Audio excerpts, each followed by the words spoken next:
They say that earth and sky, woods and fields, lakes and rivers, the mountain and the sea are excellent schoolmasters. Looking at the screen today, it's wonderful to see so many educators ready to step outside the four walls of the traditional classroom and rediscover the world's oldest teacher, Mother Earth. I am Rashmi Singh from Burlington English, and I'm honored to welcome you to this evening's webinar on the nature education curriculum. Today isn't just about adding green topics to a syllabus, it's about a fundamental shift in how we see education. It's about realizing that nature is not just a backdrop for learning, it is the heartbeat of it. To make the most of our time together, please feel free to engage in the chat and drop your questions in the Q&A box. We want this session to be a truly interactive journey, growing and evolving through your shared experiences. By the end of this masterclass, we will have explored the essential role of nature in a child's holistic development, how we can bridge the gap between nature and sustainability, the practical steps to create a meaningful nature curriculum, the subtle but vital difference between nature based and nature immersion approaches, and how to plant the seeds of the last nature mindset in our learners. As a token of our appreciation for your time and dedication, every participant will receive a complimentary copy of the Burlington ECA Upper booklet, Nature in Our Nature. To lead us through this green transformation, we have someone who has spent her life nurturing the roots of early childhood education. It is my distinct honor to introduce Dr. Swati Popat Vats. As the president of the Early Childhood Association and the Association for Primary Education and Research, Swati ma'am has been a leading voice in ensuring that education remains natural in every sense of the word. With over 3 decades of experience in early childhood education, she has inspired countless teachers and parents through her visionary work, books, and talks. Her insight today will help us all cultivate classrooms that truly breathe and grow. Her sessions are always engaging, insightful, and full of practical experiences. And today, we are truly fortunate to have her expertise to guide us. Please join me in a warm virtual welcome for Dr. Swati Popat Vats. Over to you, ma'am. Thank you so much, Rashmi. I think you've laid the foundation for today's session by giving that beautiful introduction about the importance of nature and nature education. I was just reading on the chat where all the participants are from, and it is so wonderful to see educators from India, Dubai,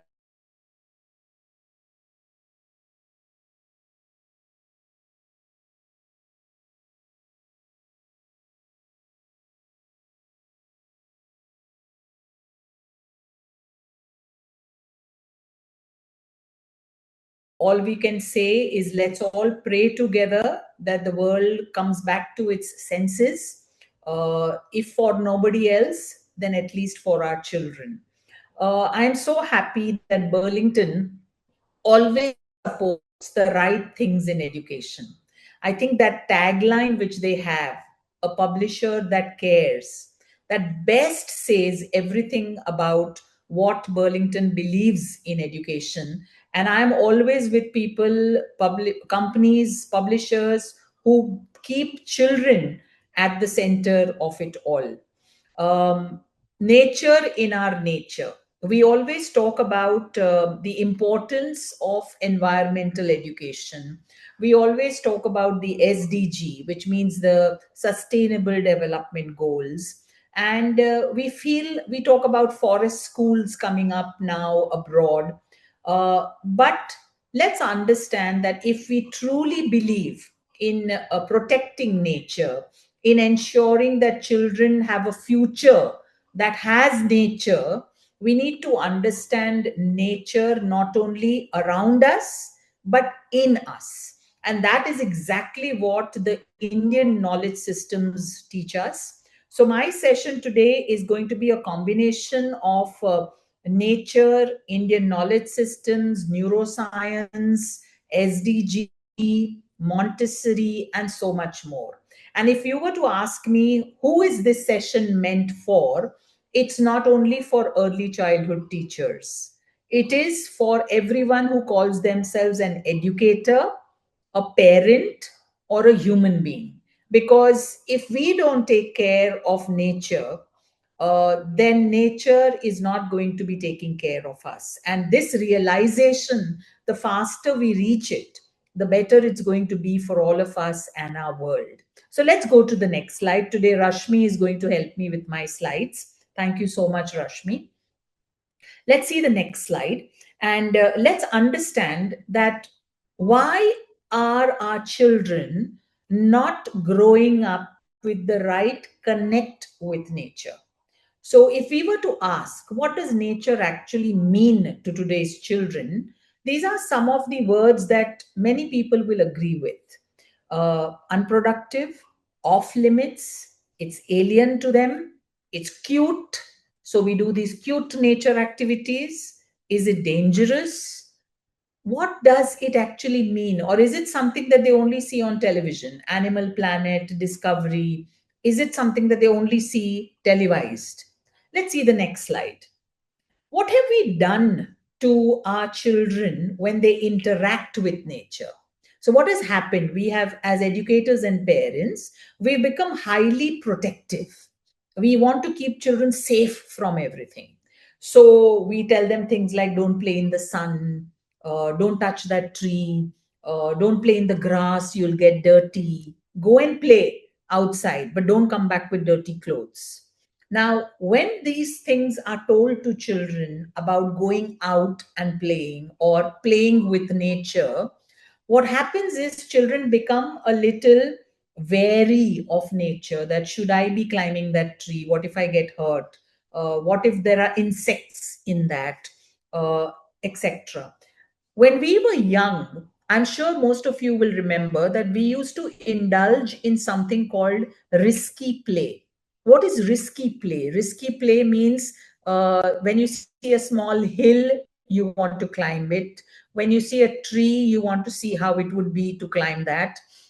We were willing to take these play risks. But today, risky play is not something that is welcomed by parents. And instead of talking to parents, instead of convincing them about it, schools have become overprotective. That we don't want a parent to complain, we don't want a child to get hurt. So we are in a dilemma as educators, that should we be promoting nature play, or should we promote nicely protected nature play? Now, nature is nature, and nature teaches you two things. Nature teaches you how to do risk management, and nature teaches you resilience. Resilience is something that we learn from nature. When a flood comes, what happens to the earth? It completely gets destroyed. And then what happens? It revamps itself, it rejuvenates itself, it recovers. And that is the resilience that we need to teach our children. That there will be times in our life when we will be completely destroyed, destructed emotionally, socially, mentally, physically. But we can always revive ourselves from it because we are resilient. And this is something that's not coming across to children because we are keeping them away from nature. Let's see the next slide. Let's understand exactly why we are teaching this contradiction to children. We are teaching children that nature is dirty, nature is unhealthy, nature is something to stay away from. You know, there are insects, don't go there, they might bite you. It's very sunny outside, we can't go and play, you'll fall sick, etc. And then on the other hand, in school, we do activities like let's save nature, let's save trees, let's celebrate Earth Day. But then all these celebrations become more paper based. We make posters, we make drawings, but we don't take them out in nature.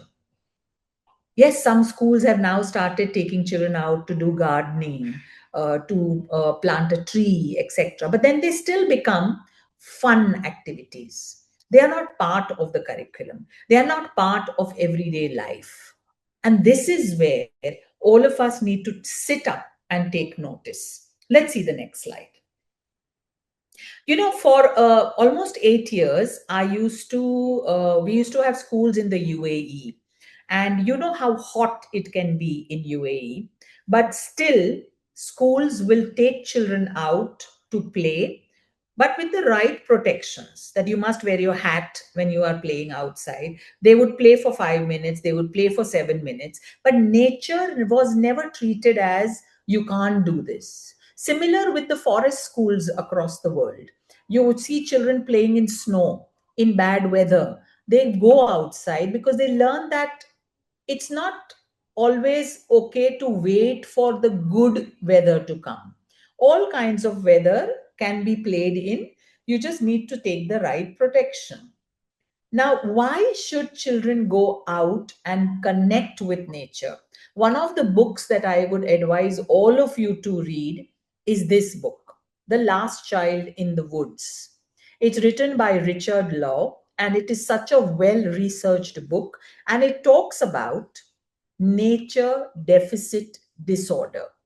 All this ADHD and all that we are grumbling about, which is on the increase, which is on the rise, behavior skills are decreasing, violence is increasing in our children. If you read this book, you will see that it's all connected to the decline in nature based activities for children. Nature deficit disorder, which means we are not taking children out enough, we are not letting them have their own connections with nature. And that is resulting in hypertension, hyperactivity, and attention problems. This book very clearly explains what schools should do to ensure that that's nature child connect is brought back. Let's see the next slide. It's very important for us to also understand that Western research has recently caught up. Global research has recently caught up about the importance of nature. But in our Indian knowledge systems, in our culture, nature was always given importance. Our bodies are made of five tattvas, which means five elements. And these five elements are called Jal, Vayu, Akash, Prithvi, Agni. And these five elements are a part of Ayurveda. And the same five elements are found in nature. So, what does this say to us? It says that we are made of nature. And because we are made of nature, we seek nature. Children want to touch mud. Children want to splash in puddles. Children want to touch trees. Children want to hear the sounds of nature. But because we've started keeping them away and ourselves away from nature, this is why that disconnect has started happening. So it's very, very important for us to understand that we cannot allow our changing mindset about safety take us away from nature. Because when we take a child away from nature, we are somewhere creating an angst in their body. What their body needs, we are keeping them away from it. And the Tewariki curriculum of the government of New Zealand has a beautiful strand. It's called belonging. Now, if I don't teach children or I don't allow children to belong to nature, if nature doesn't belong to children, then how will they save it? I will only save things that belong to me, right? How will I save something that doesn't belong to me? So, this is where we need to understand and appreciate what are the changes required in our curriculum, in the way we build our schools, and everything will be clear to us. Our children will behave better, there will be better attention just by making these little tweaks. So, how is this nature, which you see outside, the five elements of nature, how are they part of our nature? Let's explore that. Let's see the next slide. Let's start with Agni, fire. Okay, don't we say that when sometimes when we talk to people and we say she lacks that fire, she lacks that drive, that's exactly what we are talking about. There is fire in us, the fire, the passion to do things. Fire is there in our stomach. That's why some of us like certain kinds of food. Fire, if you see in totality, fire gives us warmth, but fire can destroy. So it is very important that we build that fire in children. That's called zest, force. Let's make them interested in building that fire, but without diminishing somebody else's fire. That's called fire in our nature, Agni in our nature. What can schools do? Schools can create competitive outdoor games. Again, competition is not about who came first and who came second and who came third. There are simple games like fire in the mountain, hopscotch. All these help children learn about cooperation, group work, and they make children run, jump. They are games that help build that zest in children. Let's see the next one.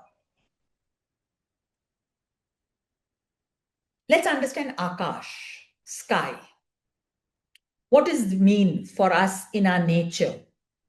The sky houses so many things: moon, the sun, the star, the planets. The sky can show you a rainbow, or the sky can scare you with dark clouds, lightning, thunder. So, cultivate in children the ability to have a balance in their personality. It's very important that we are able to cultivate in them a personality that's like a rainbow. It has many shades. When we do that, we'll be able to help them reach the horizon when it comes to success in their life. What can schools do where Akash is concerned? Have more outdoor activities, especially swings, slides, and seesaws. Have you noticed? Swings, the real slides, the real seesaws have disappeared because we want things to look very fancy. So we've replaced them with all these monstrous plastic gyms or these bouncing ball kind of places. They are not, they look colorful, they look attractive, but they actually not fulfill their purpose. It's very important to bring back those old fashioned swings, those old fashioned slides, those seesaws. Do you know a simple slide builds impulse control in children? It builds the ability to defer gratification. Let me tell you how. When you have that simple slide where children have to climb up and then slide down, that slide down process hardly takes what, 30 seconds?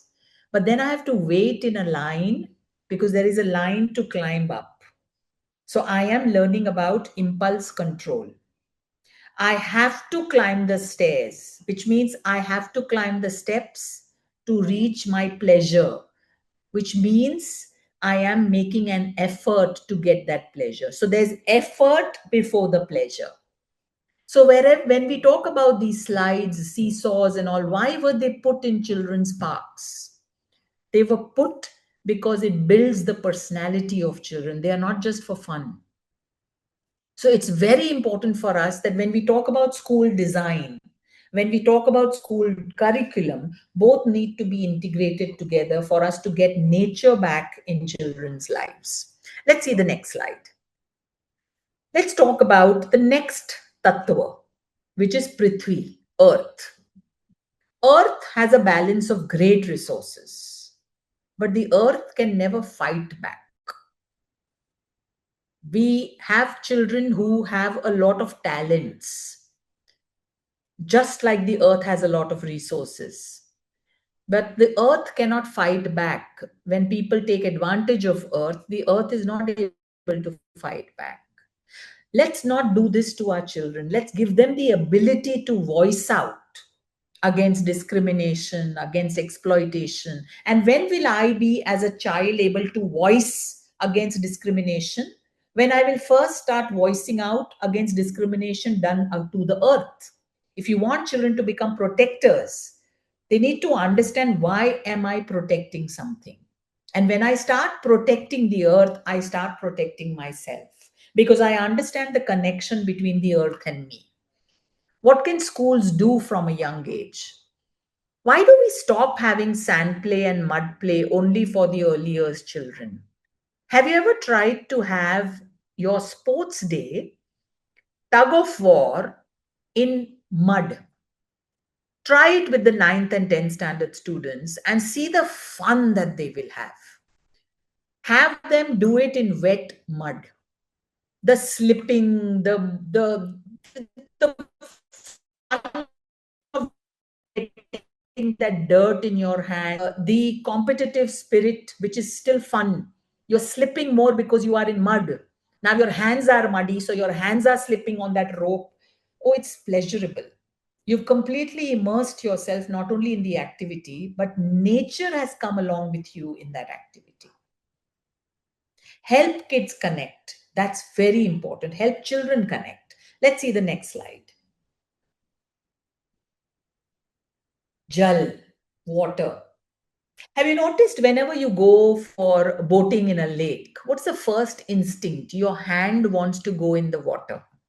You want to feel that water. That's your first instinct. When somebody puts you near any water body, what's your first instinct?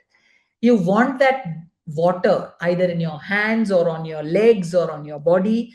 Water has that special effect. It's sheetal, it's shant, which means it brings those things in you. Water is essential. Water can dissolve anything. Water can flow, water can drip, water can drizzle. Water can also drown. Water can become a tsunami. Water can become a flood. So it's very important for us to absorb from water the qualities of sheetalness, the qualities of being calm, cool. Let us teach the children the value of taking everything from the world, dissolving it in us, but then cleansing out. That's what we learn from water, cleansing ourselves. What can schools do? When we talk about hygiene, let's talk to children about the pleasure and taking time to have your bath. Do you know that school children spend only 5 or 10 minutes having a shower? Now, that's the most important time of the day. That's the most important time of the day when you are actually having water on your body. That's the time of the day that should be like a meditation where you feel that water going over your body. Imagine how much it can calm you. You don't need yoga, you don't need meditation if you just focus on your bath time.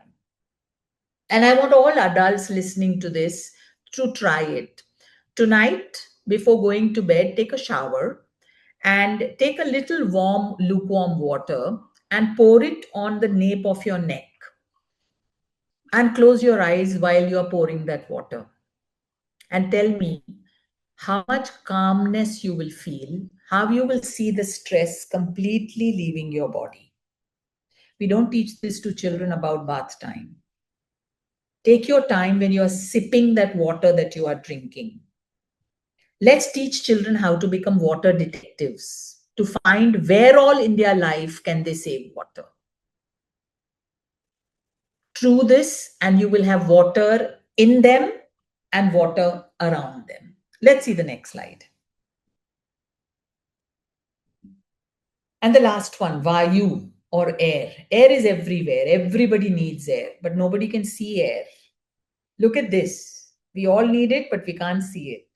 Air can soothe, air can become a storm and destroy. So, what is it that children are actually learning from nature? Nature can be helpful and nature can be harmful. It tells them that there can be two things in my personality: I can be helpful or I can be harmful. I have to choose what I want others to see in me, what I want to feel in me. So it's very, very important that Vayu, air, my body needs to feel air. And when you do things like parachute play, yoga, cycling, skating, nature walks, you feel the air on your body. The national education policy talks about Panchakosh. And one of the Panchakosh is Pranamaya Kosh, which means inside your body. So it has breathing exercises. The more you breathe the air in and the air out, the more it calms you, the more it improves your attention span. So when you bring nature in the classroom, don't only bring it as a paper activity. Don't only you bring it as a slogan activity. Bring it as something that children can immerse themselves in, inside their body and outside their body. Let's see the next slide. Now let's go back to Montessori. Many people say Montessori is early years. So secondary teachers, primary teachers don't want to read on Montessori. The fact of the matter is that Montessori was building K-12 schools and she died before she could move till secondary. So if you study her method, it is as applicable in elementary and secondary years as it is for early childhood. Montessori, almost 100 years back, spoke about cosmic education. What is cosmic education that Montessori spoke about? She spoke about climate education. She spoke about social justice. She spoke about sustainability, which later, through the UN, came to us as Sustainable Development Goals. Let's see the next slide. Now, let's talk about sustainability. And we need to go back into our curriculums. And I want all of you to promise me that after today's workshop, you will look at your curriculum from the point of view of sustainability. So, for example, if there is in your art curriculum earbud painting, then we have to ask ourselves as educators, is this sustainable?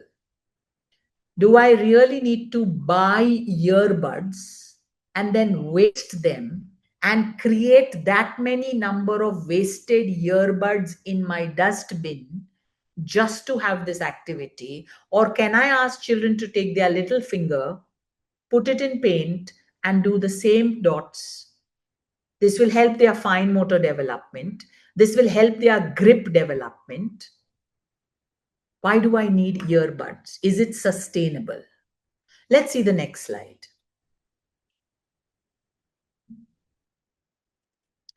Remember, I told you make children water detectives. And one of the things where when you make your children water detectives, they will point a finger at you. Because let's look around our schools. Let's go to any, let me say, principal's office. And because of the world turning towards convenience, we started keeping these small, plastic bottles in our office, and we offer that to a guest. We go to a conference or an event, and you will see these plastic bottles being kept on our table. And we all sit there as educators, and we all talk about sustainable development goals. We're sitting on our table, our plastic bottles that we are all going to drink, and then we're all going to dispose. Is that sustainability? And now many companies, many hotels have started using glass bottles so that they can be reused. So when we talk about sustainable development goals, what are we trying to sustain? We're actually trying to sustain the resources of this world. What are resources linked to? They're linked to nature. So when you save resources, you save nature. Let's see the next slide.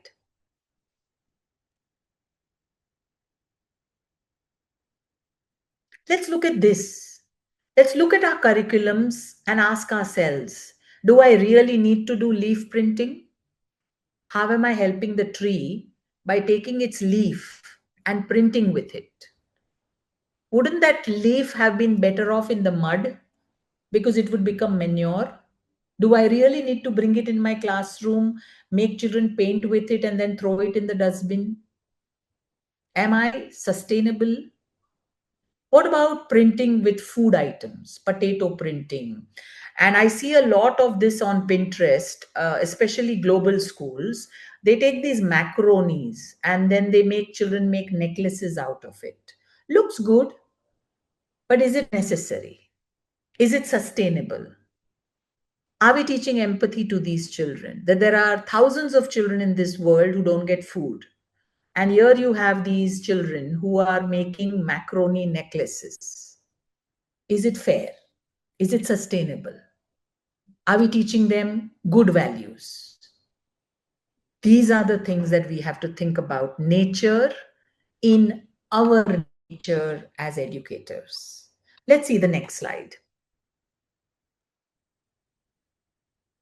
So I'm so happy that Burlington has partnered with the Early Childhood Association and the Association for Preparatory Education and Research and has come out with this document.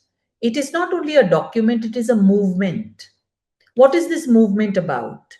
It's about shifting the dialogue, shifting the curriculum from nature disposers to nature contributors. You know, when we talk about nature, we talk about it in such a okay manner, but then we are disposing nature. But we are an ancient civilization.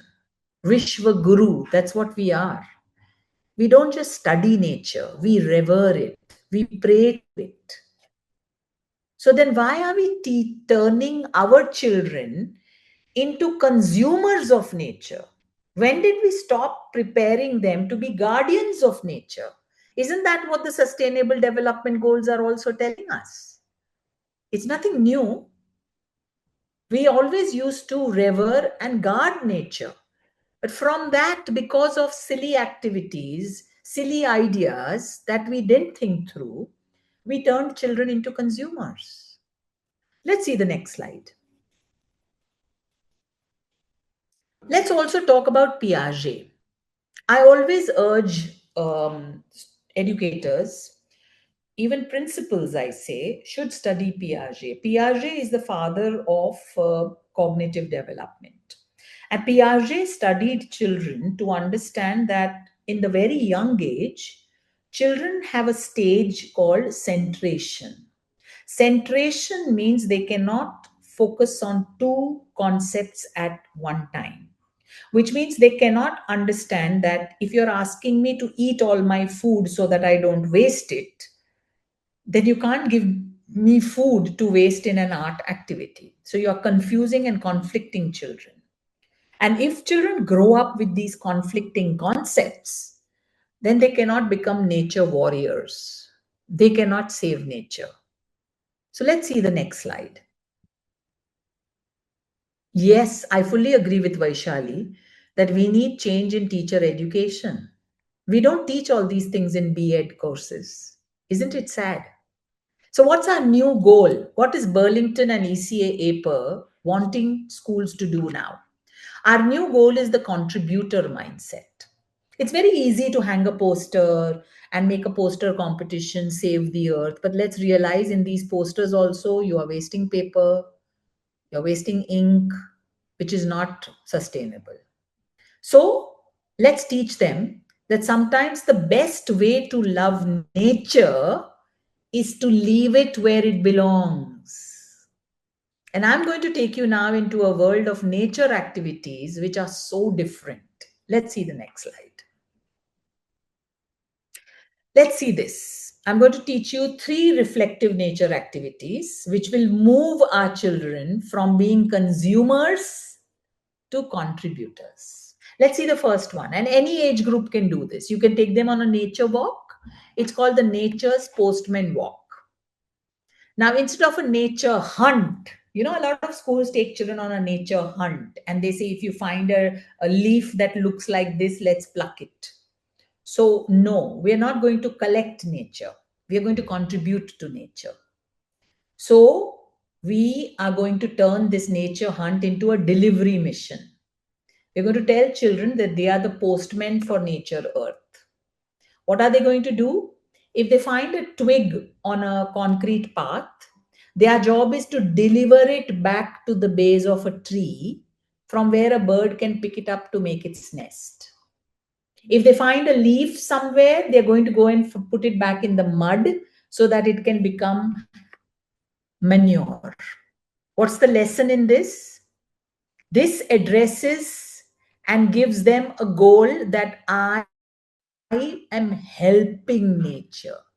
I am not only gaining from nature. So children are spending time in nature, which is going to feed their bodies because they'll get earth, vayu, akash, agni, and all that. But instead of picking up things and collecting it, let's collect stones, let's collect leaves. No, we are not consumers. We are postmen. We will deliver nature back to nature. Think of the mindset change we will be bringing. Think of the generation that grow up if they do activities like this. Let's see the next one.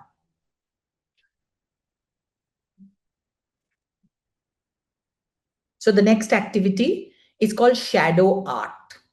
It's a non-extractive creativity, which means no picking flowers, no picking leaves, no gluing them onto paper and then throwing it. You place a piece of recycled paper on the ground next to a plant or a beautiful rock when it is sunny. Let the sunlight cast a shadow of the plant on the paper. And now let children draw the shadow. So the child creates the art, but the plant remains whole and healthy. This teaches them that nature appreciation doesn't require me to possess nature in my hand. This teaches so much of sensitivity to children that my littlest actions can harm nature. Let's see the next activity. The giving back table. Instead of a discovery table, we call it the giving back table. So many schools, I visited a lot of so-called high-end schools where they say they boast about having a nature table. And on the nature table, I see pebbles and twigs and leaves. And they proudly tell me we have a nature curriculum. And I ask myself inside so that I don't hurt them. I say, wouldn't it have been better if they had left all this in nature instead of bringing it in the classroom? So what's the concept? Create a contribution station. Instead of children bringing things in, children bring things out. They prepare gifts for nature. So what can they prepare? So they take these bird seeds and they create small balls and they go and put it out in nature so birds can feed. They can create containers to feed water to birds. In lot of our urban areas, birds are not getting enough water because there are no water bodies around. So let's teach these children. And yes, be very careful. When children are creating anything for birds, please don't use plastic. Let's not bring plastic into this. So now you will ask them what to use, where this is where in your staff room, your teachers can now start a huge discussion and debate. These kind of activities creates that shift necessary. What's the shift? The child's identity shifts from a taker to a provider. And when this shift happens in nature education, the shift happens in the child's overall personality. Remember, we are saying that today's children have become very selfish, but it's because we've turned them into consumers. These activities will bring that back, and these are so aligned to your sustainable development goals. Let's see the next one. So, what does this do? What will this shift do? Instead of plucking leaves, you are drawing a leaf. Instead of displaying art and then throwing it away with nature, the leaf remains and provides oxygen and mulch to the earth. And what mindset does it create in children? Nature is a free resource for me? No. I am a guest in nature's home. This brings about that humility so required in our children. Let's see the next one. You can also make children take a pledge. You know, young children and older children love to take a pledge. I promise to keep my eyes wide open, to see the beauty in every leaf and stone. I promise to keep my hands gentle and leave nature's treasures in their home. I will not be a taker of the earth, taking things just to throw away. I will be a giver to the earth in everything I do and say. The twig belongs to the bird's nest. The leaf belongs to the hungry soil. I am nature's friend and protector. I will help and I will not spoil. I am a contributor, not a consumer. I love my Mother Earth. Now, if you want to make this catchy, you want to use AI, put this on suno.ai. And suno.ai will make this into a song with a lovely tune. And then you can play this all the time for your children, and this will become a part of their personality. This will become a part of the way they think, the way they function. It's time to bring that change. Let's see the next slide. So, how can you make this pledge ceremony also a part of your assembly? You know, you can have it a mud hand ritual. You can have a daily question that after the pledge, teacher can ask children probing questions. It can be part of your assemblies. You can even send it to parents so that they become a part of it in their homes also. Let's see the next slide.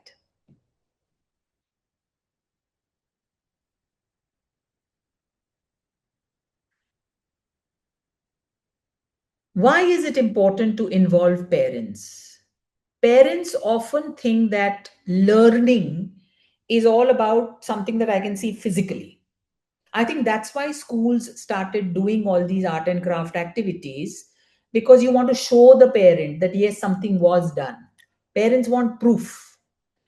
I think we need to take children, parents away from that mindset. We need to help them see that a child's empty hands can mean a full heart. That today I didn't feel your child's hands because I filled your child's heart. That's a mindset change we need to bring about even in parents. So, how are we going to help you do that? Let's see the next slide. Look at this little letter that can go from the school to the parents. It tells them why we are bringing this change. Please understand, one of the most important reasons why teachers and schools don't want to bring about this change is, how will I explain it to parents? Parents won't be convinced. Here's a letter. It's a beautifully drafted letter. It tells them the reason why you are going to be now turning their children from consumers to contributors. And isn't this what we want children to do with digital also? Isn't this what we want to do with AI also? We don't want them just to consume, we want them to contribute, we want them to create. So, this little change in nature activities is going to change their nature.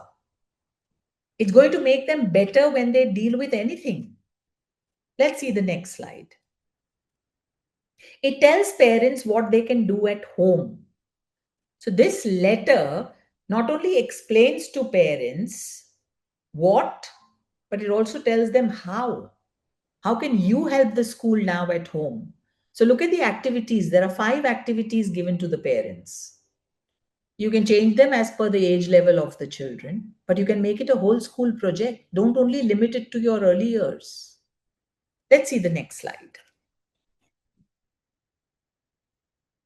This is the goal of this entire movement that Burlington, ECA, and APER have started. Nature in our nature. It's called an Earth Savers Guide, where we are teaching children and parents and educators that Mother Earth is not a shopping mall. She's a living being. Let's teach them to ask, does the earth need this more than I do? So every time you take something from earth, ask yourself, does the earth need this more than I do? And sometimes the best way to love nature is to leave it exactly where it belongs. I think that's what has crept up in all of us. FOMO, we want everything to belong to us. The fear of missing out. I want this, I want that, I want this, I want that, I want this to belong to me, I want that to belong to me. Why don't I have this? I think it's time to let go. And when we do that with nature, and we let go of all this, I want to consume this, I want to have this, I want this to belong to me, look at how much you are going to cleanse the personality of a child. I think it's going to make us adults also very conscious as we look around ourselves. Where am I harming nature? Because, friends, you all must have seen during the pandemic that we suffered, but nature actually was revived during the pandemic. And why did that happen? Because human consumption of nature had gone to an all time low during the pandemic. The animals thrived, the trees thrived, the air thrived. What does that say to us? That we need to stop interfering with nature and only take as much as is needed by us. And this movement that Burlington ECA APER has started is somewhere where we need all of you together. All of us. It's not our movement. It belongs to all of us. And when all of us will start doing this, think of the world that we are gifting back to our children. Then nature deficit disorder will not be something that children will be struggling with. So let's think and let's make children think before using nature for anything. Let's look around our events. Are we using thermocol? Are we using anything which is not biodegradable? Then let's change the ways we are looking. Because annual programs and all, we end up wasting so much of paper. Early Childhood Association has a rule during their conferences, and it became very difficult for us to make people understand why we have the rule. We don't allow flex. So these flex backgrounds that are used in conferences, we don't allow them in our conferences because think about it. After the conference, that flex is totally going to be wasted and it's not biodegradable.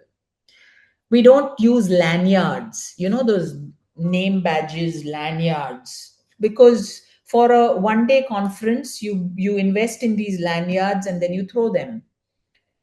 Let's look around ourselves. Are there any such things that we are using in our schools, in our curriculums, in our homes that we can actually change? Let's think of this sentence: Mother Earth is not a shopping mall, she is a living being. And sometimes the best way to love nature is to leave it exactly where it belongs. Wouldn't that be the best gift that we can give our children? Let's rethink nature education. Let's rethink sustainable development goals. And let's not just use it as a display or a activity. Let's actually make it part and parcel of their life. Let's bring nature back into our nature. Let's see the next slide.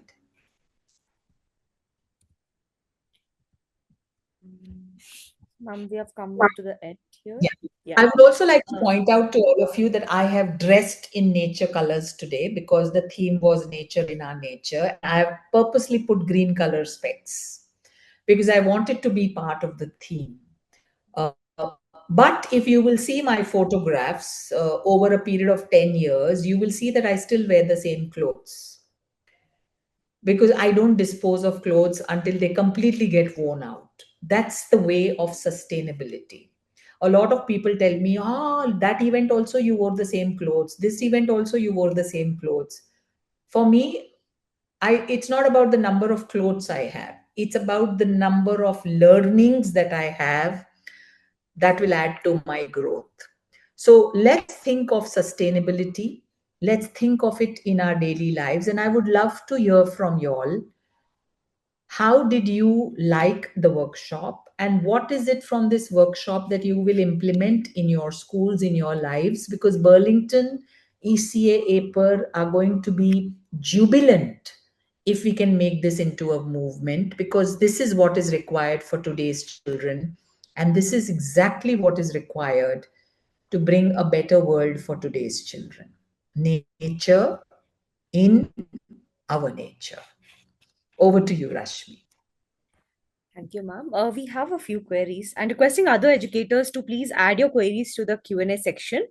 Shabana, ma'am, is asking a very similar question. Like, ma'am, what about using balloons while decorating for any event? Not only that, but the use of papers while doing chart work and decoration. Let me tell you, I know you won't like it, but I was also a teacher in half of my lifetime.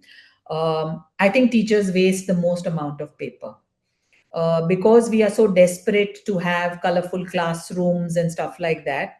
I always tell teacher the rule that if the display is created by children, which means it's their drawing, it's their activity, and then you display, it's fine.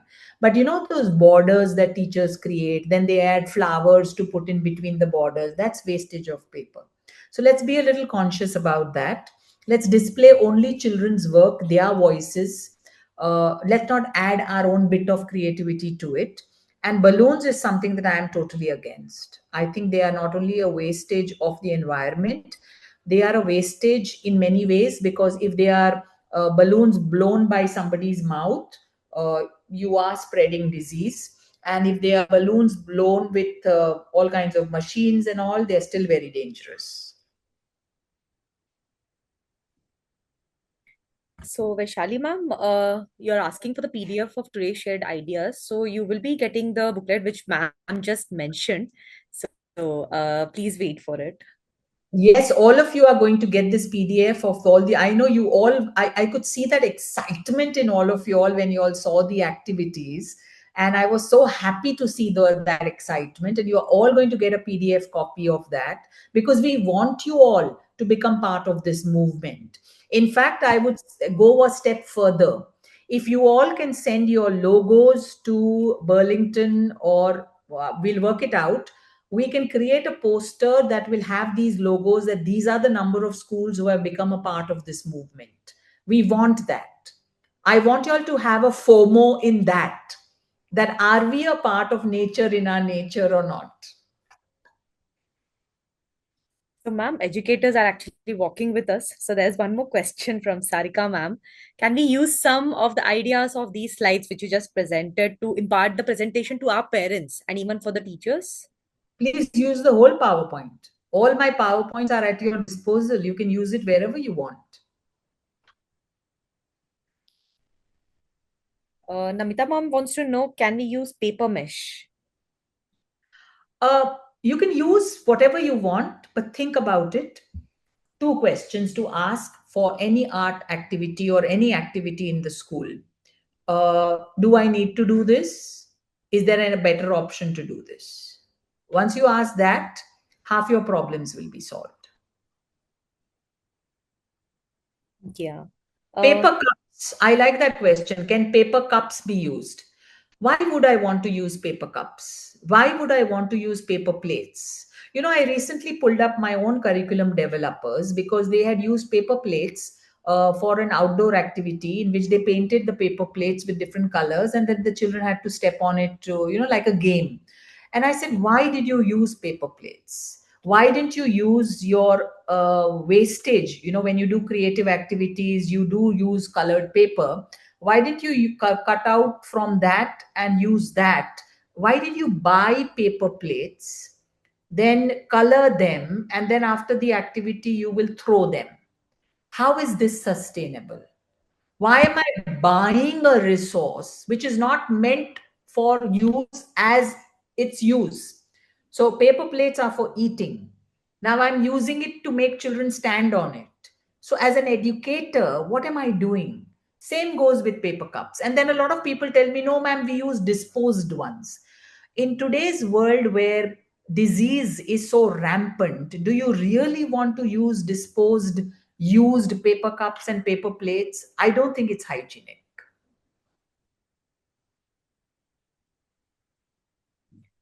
Ma'am, how can we educate our parents on sustainability? Like they are sending food in the plastic lunch boxes, water bottles, are, plastic water bottles they are using. So how can we educate them? Why are you talking about parents? I've seen a lot of educators holding that Stanley bottle. I mean, we all think that it's going to be a water reminder for us, but it's made of plastic. All these things are made of plastic. Let's go back to something which is more sustainable. And how will you convince parents? I will tell you. I emotionally appealed to you during this workshop. I didn't try to teach you. I did not try to criticize you. I appealed to you. I think when you do the same to parents, they will become your partners. It's just that they don't want to be judged, they don't want to be criticized, and they don't want to be told. But the minute you say, this is an initiative we've taken and we want your support, we want you to become our partners, you will see that yes, parents will start changing. Ma'am, And for it's this also holy, very can we? important, Rashmi, I would like to tell people, it's also important for us to understand that we have this aspirational mindset as Indians, and we feel that steel ka dabba is so down market. We should have plastic dabbas. So we have to get out of that. I feel that steel And the dabbas, brands, ma'am. yeah, the what we used to take to school are much more sustainable than these stupid plastic dabbas. Have you all read the research on plastic microorganisms? Everything in plastic that you use is putting in your body very minute, unseen by the eye microorganisms. So, which means your body is going to be struggling with this. And if you're going to start your children early on all these plastic containers, by the time they are 20, 21, think of the amount of plastic that's already gone inside their body. So, ma'am, for this holy, can we make gulal from grinding dried flowers? Is it right and safe? For every festival, I would say. For every festival, let's become more sustainable. You can make gulal out of so many different natural materials. You can make it and stay away from anything chemical. Don't make children's skin ever touch anything chemical. And I would say every religion, every festival, let's become more sustainable. How frequently can we take children to the nature activity? How frequently? How frequently can we Yeah. take children to the nature activity? Ideally, it should be every day. I need my nature connect every day. Think about what's happening in our children's lives. There used to be three things in our lives: we had the home, we had the school, and then we had a park. Remember, we used to go to the park, to the garden. That was how we grew up. That park and garden has gone out of children's lives. We don't take them there. It's down market. We take them to a mall. We put them on screens. We put them in classes in the evening. They go for skating classes. Where's the park? Where's the garden? Find it and take the children there. Okay, so there's a huge fan here. So her name is Vaishali. Vaishali, ma'am, I have conveyed this. So she says, kindly convey to ma'am, I'm really a fan of her for righteous ideas she shares from long time. I have been following her ideas. It gives a big sense of satisfaction in building up the right foundation for kids. Though through her teaching, I have a humble request to bring these kind of workshops more in action. Yes, Burlington will definitely do that. Thank you so much for the request Thank and you. appreciation. And yes, lots of love from Swati ma'am as well. Yeah. So I think there are more questions coming in, and we have come to the end of the webinar. So kindly share the queries with us personally or on the platforms where you can have the access for, and we will be able to answer all your queries, by the way. So, yes, as we conclude today's journey, it feels like we have just planted the seeds for a much greener, more conscious future in our classrooms. Thank you so much, Swati ma'am, for guiding us through the world of nature education with such clarity. You have shown us how cultivating classrooms and truly, it can breathe and grow, reminding us Yes. that nature isn't just a place we visit, but a teacher we must listen to.